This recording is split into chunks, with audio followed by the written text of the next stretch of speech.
Handa ka na bang harapin ang katotohanan kung bakit kahit anong kayod mo ay parang laging butas ang iyong bulsa? Sa videong ito, hihimayin natin ang tatlong malupit na aral ng Mastery of Financial Literacy na hindi itinuturo sa paaralan, pero magbabago sa takbo ng iyong buhay. Huwag kang aalis dahil sa dulo ay ibibigay ko ang specific at actionable guide kung paano mo mapapatrabaho ang iyong pera nang hindi ka na nagiging alipin ng kinsenas katapusan. Tapusin mo ang videong ito dahil ang huling aral ang magbibigay sa iyo ng susi sa tunay na kalayaan na magpapabago sa kinabukasan ng iyong pamilya. Bago natin simulan, paki-like naman ang video nating ito dahil malaking tulong na po yan sa mga content creator na kagaya namin. Maraming salamat po. Una, ang sikolohiya ng pera at ang bitag ng mindset. Minsan ba na naisip mo kung bakit kahit anong sipag natin sa trabaho ay parang laging kulang ang pera pagdating ng katapusan ng buwan? Ang masakit na katotohanan ay hindi dahil maliit ang sahod mo, kundi dahil sa maling relasyon mo sa pera na namana mo pa sa mga nakatatanda o kaya naman ay nakuha mo sa pressure ng paligid. Marami sa atin ang lumaki sa paniniwalang ang pera ay darating din basta magdarasal at magtitiyaga, pero nakakalimutan natin na ang pagyaman ay 80% behavior at 20% lang nakaalaman. Kailangan nating tanggapin na ang problema ay wala sa Excel sheet o sa calculator, kundi nasa salamin na tinitingnan mo araw-araw dahil ang iyong mga desisyon ang nagpapatakbo ng iyong bank account. Kung hindi mo kayang aminin sa sarili mo na ikaw ang dahilan kung bakit ka walang ipon, ay hinding-hindi ka makakaalis sa sitwasyon na yan, kahit pa manalo ka sa loto o makakuha ng malaking bonus. Ang mastery of the self ay nagsisimula sa pagtanggap na ang iyong emotion ang madalas na humahawak sa pitaka mo at hindi ang iyong lohika, kaya kailangan nating basagin ang mga lumang script na nagpapahirap sa atin. Isa sa pinakamalaking kalaban ng mga Pinoy ngayon ay ang tinatawag nating social media tax o ang hindi matapos-tapos na lifestyle inflation dahil sa inggit. Aminin natin na mas madali tayong mapabili ng mga bagay na hindi naman natin kailangan para lang mapatunayan sa ibang tao na okay ang buhay natin kahit ang totoo ay puro utang na ang nasa likod nito. Ang brutal na reality ay walang pakialam ang mga kaibigan mo o ang mga followers mo sa social media kung may laman pa ba ang bank account mo pagkatapos mong mag-post ng picture ng mamahaling kape o bagong sapatos. Ang paghahabol sa validation ng ibang tao ay isang mabilis na paraan para manatiling mahirap dahil ang tunay na mayaman ay hindi kailangang magpanggap na mayaman sa harap ng camera. Kapag inuna mo ang hitsura kaysa sa stability, ay pinaparusahan mo ang iyong future self para lang sa panandaliang yabang na tatagal lang ng ilang likes at comments. Ang modernong diskarte ay ang pagiging komportable na magmukhang simple habang ang iyong pera ay tahimik na lumalago sa mga investments na hindi nakikita ng publiko. Dapat nating matutunan ang sining ng delayed gratification dahil ito ang pinakamabisang sandata laban sa kahirapan sa gitna ng mundong puro instant gratification ang inaalok. Napakadaling pindutin ang checkout button sa mga online shopping apps, lalo na kapag sale, pero ang hindi natin napapansin ay ang dahan-dahang pag-ubos nito sa ating pangarap na magkaroon ng financial freedom. Ang bawat piso na ginagastos mo sa mga bagay na depreciating o nawawala ng halaga ay perang ninanakaw mo sa iyong pagtanda na dapat sana ay nagtatrabaho para sa iyo. Ang disiplina sa sarili ay hindi tungkol sa pagkakait ng saya kundi tungkol sa pagpili ng kung ano ang pinakagusto mo sa buhay kaysa sa kung ano ang gusto mo lang sa ngayon. Isang practical na paraan ay ang paghihintay ng 30 days bago bumili ng kahit anong hindi mo naman talaga kailangan para makita mo kung ito ba ay emotion lang o talagang mahalaga. Ang taong may control sa kanyang bugso ng damdamin ay ang taong may control sa kanyang kinabukasan at iyan ang tunay na mastery na dapat nating pagsumikapan. Ang mentalidad na bahala na si Batman o ang labis na pag-asa sa swerte ay dapat nang palitan ng konkretong plano at responsibilidad sa sarili nating finances. Maraming kababayan natin ang umaasa na ang kanilang mga anak ang magiging retirement plan nila, pero ito ay isang maling cycle na dapat nating putulin para sa susunod na henerasyon. Ang katotohanan ay ang pagiging mahirap ay hindi isang parusa, kundi madalas ay bunga ng kawalan ng financial education at ang pagtanggi nating matuto ng mga bagong sistema. Hindi mo kailangang maging henyo sa math Gamay. At para yumaman pero kailangan mo ng matinding katapatan sa iyong sarili kung saan ba talaga napupunta ang bawat sentimo mo. Ang pag-unawa sa psychology of money ay nangangahulugang alam mo ang pagkakaiba ng assets na nagpapasok ng pera at liabilities na kumukuha ng pera sa iyong bulsa. Sa oras na maunawaan mo na ang pera ay isang tool o kasangkapan lamang na sumusunod sa utos mo, ay doon ka palang magkakaroon ng kapangyarihan na baguhin ang iyong tadhana. Sa huli, ang pagbabago ng mindset ay nangangailangan ng pag-alis sa biktima na mentalidad at pag-ako sa papel ng isang strategist sa sariling buhay. Huwag mong sisihin ang gobyerno, ang kumpanya mo o ang ekonomiya kung bakit wala kang ipon dahil may mga tao na mas maliit ang kinikita pero mas malaki ang naipupundar dahil sa tamang pananaw. Ang pagiging financially literate ay nagsisimula sa pagiging tapat sa iyong budget at pagtanggap na kailangan mong gumawa ng mga sakripisyo na hindi gagawin ng karaniwang tao. Ang mastery of financial literacy ay hindi lang tungkol sa pagpaparami ng zero sa iyong bank account, kundi tungkol sa kapayapaan ng isip na alam mong handa ka sa anumang hamon ng buhay. Huwag kang matakot na magmukhang naghihirap sa simula basta alam mong papunta ka sa tamang direksyon ng tunay na yaman at kalayaan. Ang iyong pag-iisip ang pinakamalakas mong asset, kaya siguraduhin mo na ito ay naka-align sa buhay na gusto mong marating para sa iyo at sa iyong pamilya. Pangalawa, ang arkitektura ng iyong kayamanan at mga matalinong sistema. Ang pagkakaroon ng tamang mindset ay simula lang pero kung wala kang matibay na sistema sa paghawak ng pera, ay para ka lang naglalakad sa dilim na walang mapa. Ang masakit na katotohanan ay kahit gaano kalaki ang kitain mo, kung wala kang arkitektura o plano sa paggastos, ay mauubos at mauubos lang iyan sa mga bagay na hindi mo naman mapapakinabangan sa huli. Maraming Pinoy ang nagkakamali dahil ang ginagawa nilang formula ay income minus gastos equals savings, pero ang tamang paraan ay income minus savings equals gastos. Dapat mong tratuhin ang iyong sarili bilang pinaka-importanting bill na kailangang bayaran bago ang kuryente, bago ang upa, at bago ang internet. Ang pagbuo ng isang solid na financial foundation ay hindi nangangailangan ng malaking sahod kundi nangangailangan ito ng matinding disiplina sa pagpapatakbo ng iyong 3-bucket system. Ang unang bucket ay para sa iyong survival o yung mga basic na pangangailangan. Ang pangalawa ay para sa security o yung iyong emergency fund at ang pangatlo ay para sa freedom o yung mga investments mo. Pag-usapan natin ang emergency fund dahil ito ang madalas na nakakalimutan ng ating mga kababayan hanggang sa dumating ang isang krisis na pipilit sa atin na mangutang. Ang emergency fund ay hindi lang basta ipon, kundi ito ang iyong shock absorber laban sa mga hindi inaasahang pangyayari tulad ng pagkakasakit, pagkawala ng trabaho o mga sakuna sa bahay.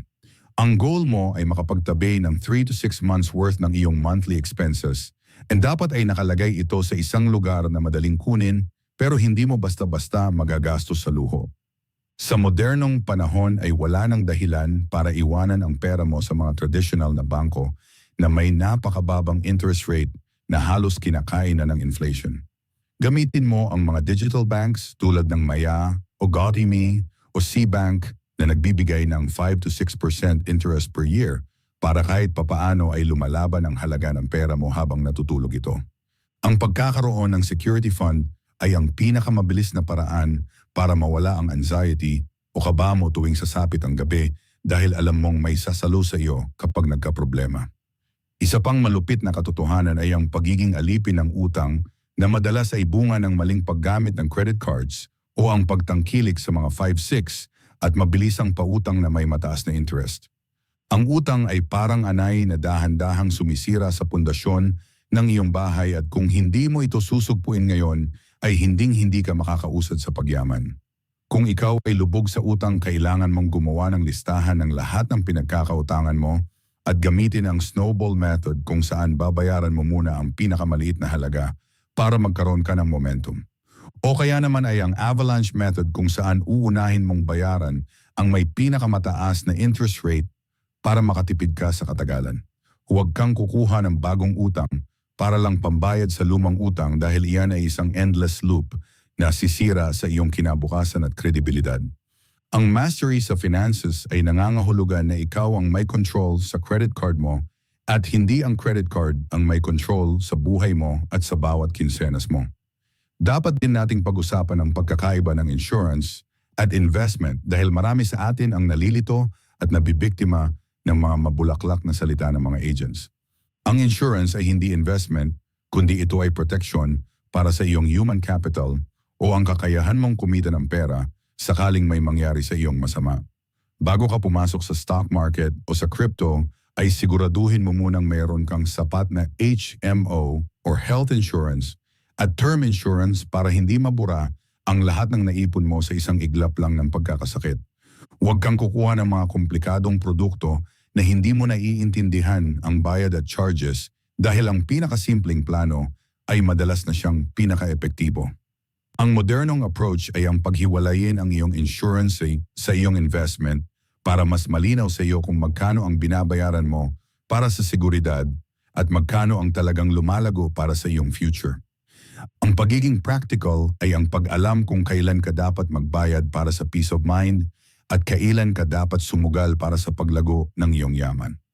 Sa huling bahagi ng iyong financial architecture ay ang pagbabantay sa mga invisible leaks o yung mga maliliit na gastos na parang butas sa balde na uubos sa tubig mo nang hindi mo namamalayan. Ang mga monthly subscriptions na hindi mo naman nagagamit ang araw-araw na pag-order ng mamahaling kape at ang laging pagkain sa labas ay mga micro-expenses na kapag pinagsama-sama ay pwedeng maging malaking investment na sana. Kailangan mong maging honest sa iyong sarili at magkaroon ng weekly audit kung saan tinitingnan mo ang bawat labas ng pera mo gamit ang mga budgeting apps o kahit isang simpleng notebook lang. Ang mastery ay hindi tungkol sa pagiging kuripot, kundi tungkol sa pagiging intentional o may layunin sa bawat sentimo na lumalabas sa iyong kamay. Kapag maayos ang iyong arkitektura ay magkakaroon ka ng kalayaan na gumastos sa mga bagay na talagang nagbibigay sa iyo ng halaga dahil alam mong protektado at naka-allocate na ang para sa iyong kinabukasan. Ang pagbuo ng yaman ay hindi isang sprint, kundi isang marathon na nangangailangan ng matibay na sistema na kaya mong panindigan habang buhay. Panghuli, passive wealth at ang pagpapalago ng iyong kinabukasan. Pagkatapos mong ayusin ang iyong mindset at itayo ang iyong financial foundation, ang huling hakbang ay ang pagpapatrabaho sa iyong pera para hindi ka na habang buhay na nakadepende sa iyong pisikal na pagod. Ang masakit na katotohanan ay kahit gaano kakasipag, ang oras mo ay limitado at ang katawan mo ay tumatanda. Kaya kung ang income mo ay galing lang sa iyong pagtatrabaho, hinding-hindi mo mararanasan ang tunay na kalayaan. Ang goal natin sa Mastery of Financial Literacy ay ang makabuo ng mga assets na nagpapasok ng pera sa bulsa mo kahit natutulog ka o kahit nagbabakasyon ka kasama ang pamilya mo. Isa sa pinaka-safe at pinaka-practical na paraan para sa ating mga kababayan ay ang pag-invest sa Pag-ibig MP2 o ang Modified Pag-ibig 2 Savings Program ng gobyerno. Ito ay isang tax-free na investment kung saan ang gobyerno ang garantiya ng iyong capital, kaya kahit ano ang mangyari sa ekonomiya, ang perang pinaghirapan mo ay ligtas at kumikita ng dividends na mas mataas kaysa sa mga regular na bangko. Ang kailangan mo lang ay consistency na maglagay ng pera buwan-buwan at hayaan ang power of compounding na palakihin ito sa loob ng 5 years. Hindi rin tayo dapat matakot sa stock market o sa mga REITs o real estate investment trust dahil ito ang modernong paraan para maging part owner ka ng mga malalaking kumpanya at building sa Pilipinas nang hindi mo kailangang maglabas ng milyon-milyon. Sa halagang 1,000 pesos lang ay maaari ka nang makabili ng shares sa mga higanteng korporasyon at kumita sa pamamagitan ng dividends na ibinabayad nila sa mga investors quarterly o taon-taon. Ang sikreto dito ay hindi ang pag-timing sa market, kundi ang time in the market. Ibig sabihin ay ang haba ng panahon na hinahayaan mong nakatanim ang iyong pera.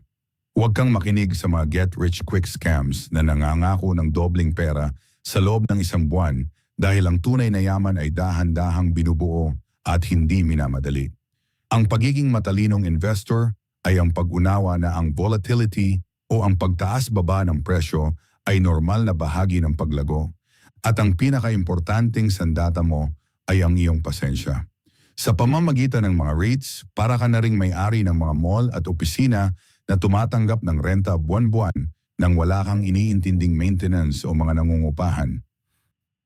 Isang mahalagang aspeto rin ng modernong pagyaman ay ang tinatawag nating global diversification dahil mapanganib kung ang lahat ng iyong itatabi ay nasa iisang bansa o iisang currency lang. Bilang mga Pilipino, kailangan nating buksan ang ating isipan sa pag-invest sa international markets gaya ng United States at Canada dahil doon matatagpuan ang mga pinakamalalaking kumpanya sa buong mundo. Kapag ang pera mo ay nakakalat sa iba't ibang bansa, protektado ka sakaling magkaroon ng krisis sa lokal na ekonomiya o sakaling bumagsak ang halaga ng ating piso laban sa dollar. Maaari kang gumamit ng mga legitimate na investment platforms at apps para makabili ng mga index funds or ETFs na sumusubaybay sa top 500 companies sa Amerika.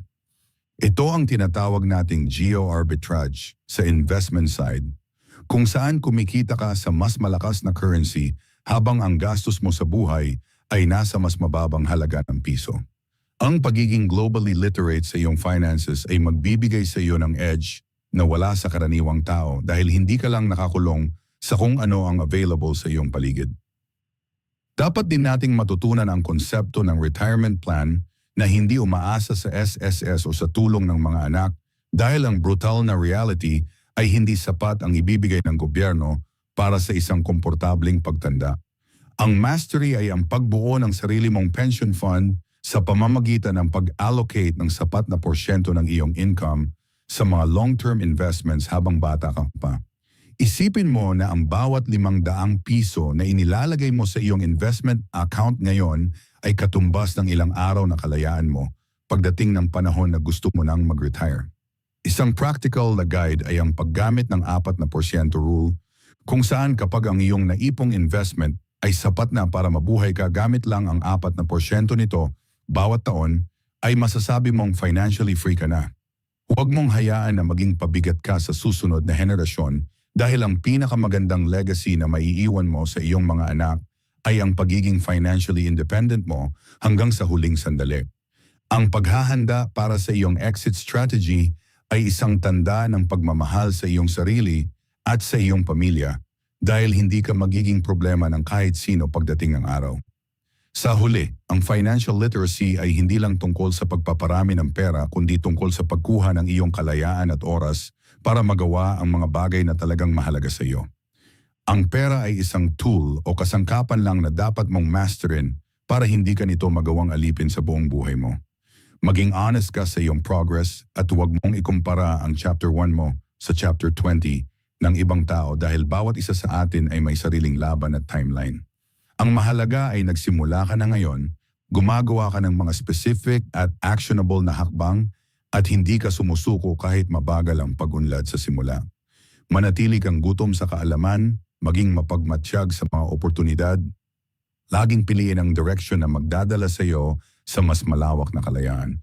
Ang tunay na mastery of the self ay ang kakayahan na kontrolin ang iyong kinabukasan sa pamamagitan ng matalinong pagpapasya sa iyong pananalapi sa bawat araw na dumarating.